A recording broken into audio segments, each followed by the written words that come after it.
All right, guys, so we're getting there. We have our login logic, and then once we have a successful matching, I guess, it's not really a login just yet, it gives us a token. And that token includes a payload with the user information and all that. But this is really, it's not going to do anything for us right now because we haven't implemented Passport to actually be able to verify that token or even make any routes private. So that's what we're going to do now. So let's go to server.js, and from here we're going to bring in Passport. So we'll go right up here and say require Passport.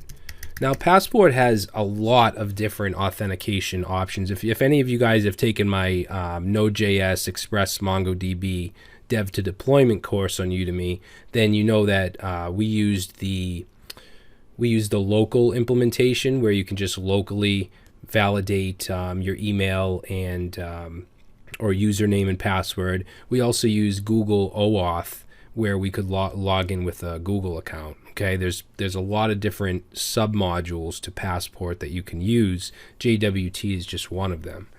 All right, but Passport is the main authentication module.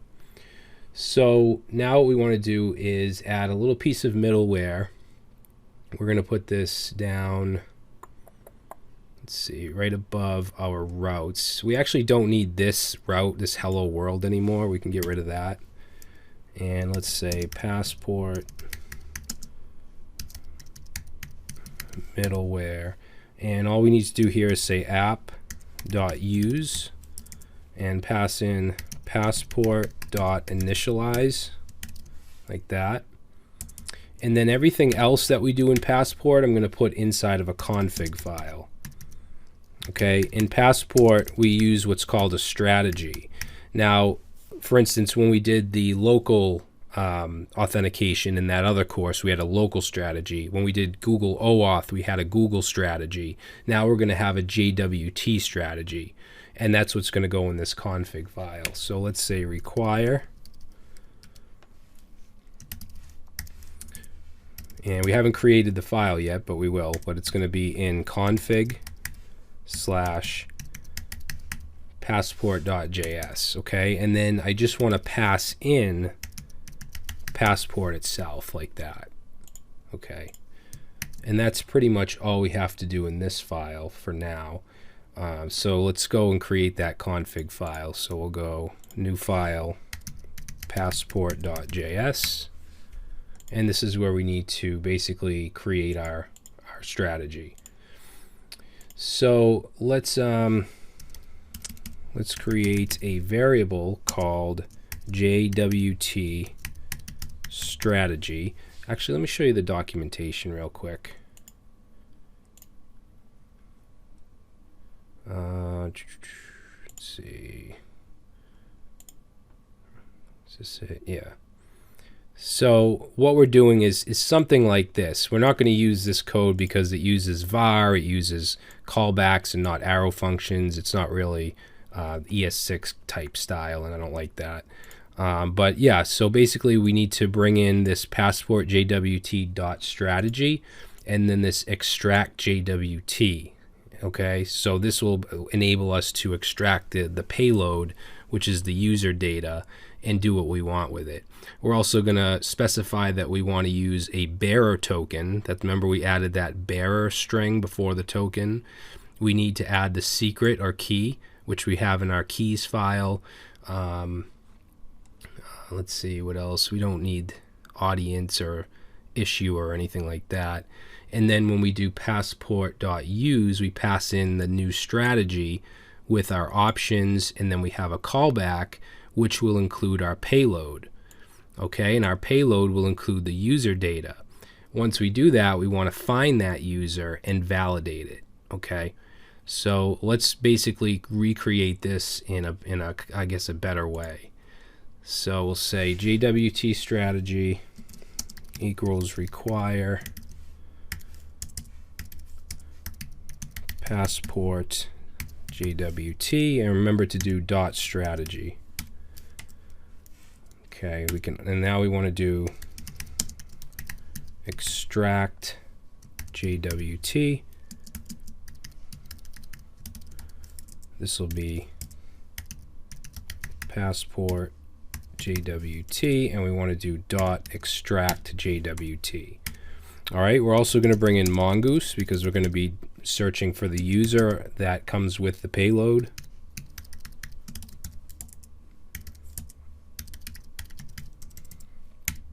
And we want to bring in our user model as well. So for this, we can actually do this, mongoose dot model and users. Okay, now this users comes from, if we look at our model, comes from this right here, just to let you know. So if you called this something different, then use that. And then finally we want to bring in our keys because that has our secret. Okay, remember we're sending along that secret or key with the request, so we need to validate that. So we'll say require /config/keys.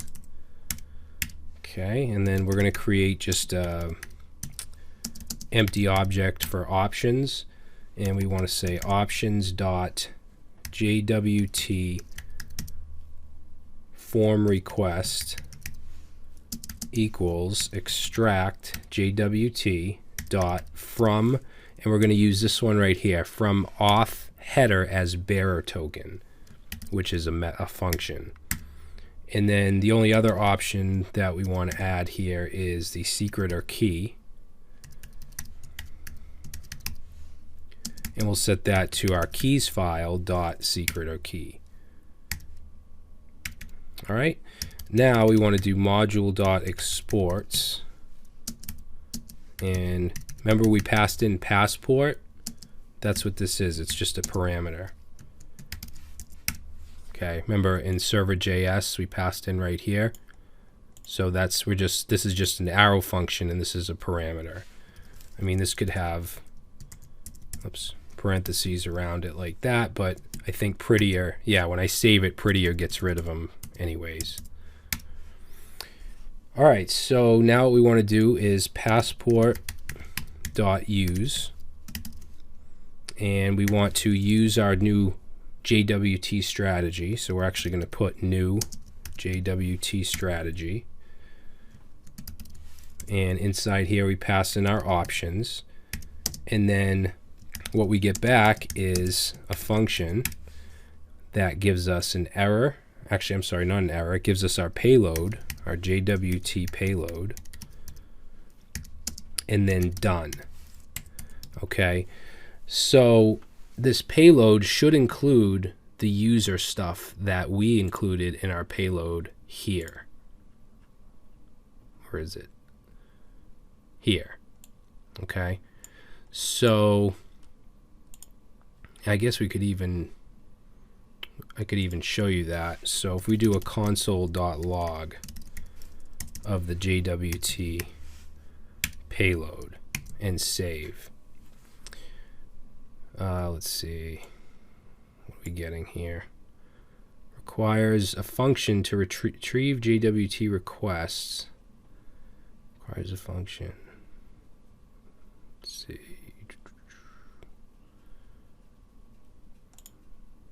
Maybe I can't do that.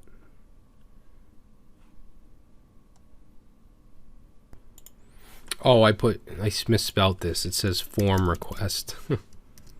From request. Save that, see what we get. All right, good. So now the only way that this is going to be used is if we specify it on a certain route. So let's go back to users and let's create a protected route. To do that, we need to bring in passport.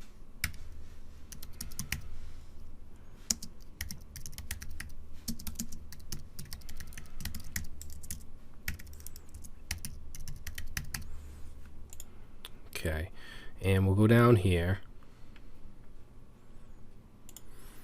and let's actually copy one of these headers.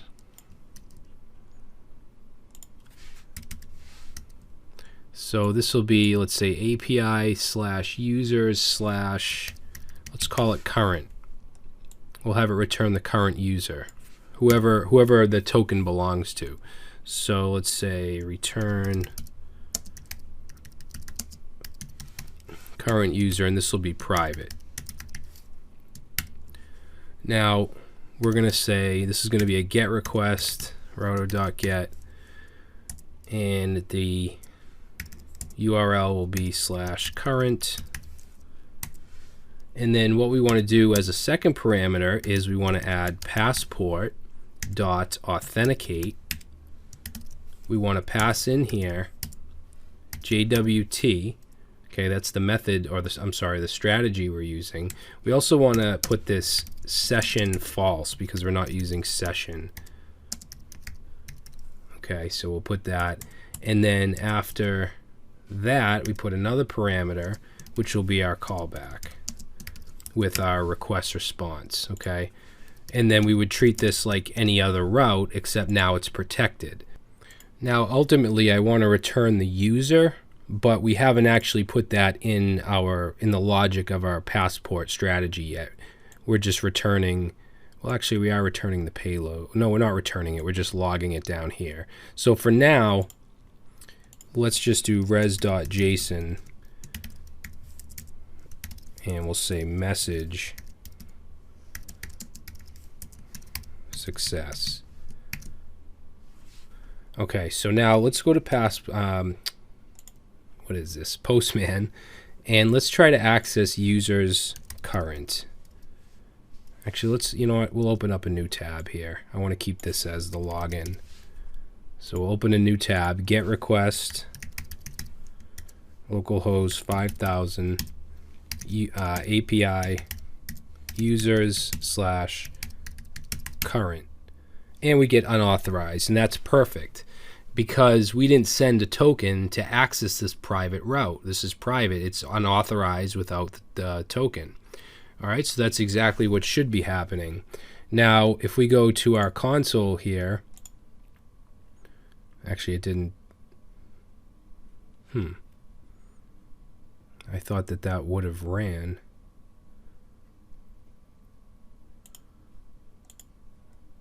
Why didn't this run? Oh, because we need our token. That's right. All right, so let's go back and let's get our token.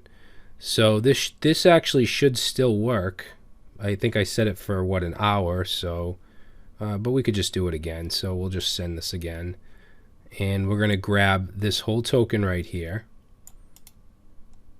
because remember, now this is a valid login. That's why I got this. If I were to send something that wasn't a valid login, we wouldn't be able to get this token. So then we'll go back over to where we're trying to access a protected route. We're going to go to headers and add in authorization. Okay, inside authorization value, we're going to paste in our token, and then we're going to send. Okay, now we're not getting anything back, but let's take a look here, down here. Notice that we're logging the payload from the token, which has the ID, the name, the avatar, and then it also adds on the expiration and the oh man, what is this? Issued at. This is the issued at time, and this is the expiration. Okay, so this is actually working perfectly. We didn't get the response yet because we haven't finished this, but you can see it is we're getting the payload from the token. So let's go ahead and finish this. What we want to do is just get the user that's being sent in the token.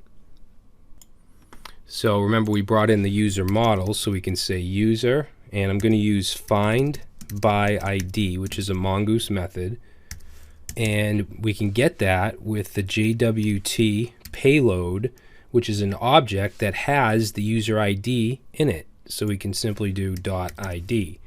So we're going to find the user by that ID. It'll give us a promise. So in here, we'll get the user. All right, let's check to see if user. All right, now if user means that the user has been found, so we want to then return the done function that is actually passed right here. Okay, and we want to pass into that as a parameter. Whoops, let's pass in two things. The first is an error, which there isn't any, so we're going to say null. Second is going to be the actual user. We're going to return the user. And then we're going to go right underneath, and if the user isn't found, we're still going to return done, and we're still going to return null as the first parameter, but false as the second, because there is no user. Okay, and I think that's good. Let's put a dot catch on here as well. And if there's something goes wrong, then let's log it. Oops. Okay, so now let's save that, and we should be able to make the full request now. So if we keep this token in here, we make our request to the protected route, let's send, success. There we go. Now, the way that we can access the user from that route, instead of sending success, if we want to send the user is now in request.user. Okay, so let's go ahead and let's send request.user. I believe that should be just an object, but yeah, let's try it. Send again. There he is. Okay, so we're sending. Just to reiterate what's going on here, we logged in with this tab, we got the token for this user, then we tried to access a protected route. We first did it without the token. You saw it was unauthorized. Then we added the correct token, and now it's responding with the user. Okay, it's giving us the date, the ID, the name, the email, avatar, and the password. Now, I'm not going to keep this as our response, because we don't want to send like the password. Even though it's a hash, we don't want to send this back ever. So what I'm going to do, we could get rid of this. I don't believe we're going to use this in our application. I'm just doing it as an example. But we could do like just create our own object here and say ID request.user.id. What else? Let's see. We could do, is the name? Yeah, the name's included. So we can say name request.user.name and email. That way we're not actually sending the password. So now let's go back to Postman and send again. And there we go. So now we're just getting the ID, name, and email. All right, so that's how this all works, at least on the back end. We still have our React app to worry about, but this is how we can accept tokens, and we can validate the user. And of course, access our protected routes. Now in the next video, before we're completely done with this and we move on to like the profile routes and model and stuff like that, I want some more validation. So for instance, when we register or log in, and if we send in like a blank email or an email that's not formatted right, I want the correct error back. I want it to say emails required, names required, or email is not formatted correctly, because this stuff is actually going to display inside of our form on our front end. That's how we're gonna do it. So we're gonna do that next, and then we'll move on to the profile and all that stuff.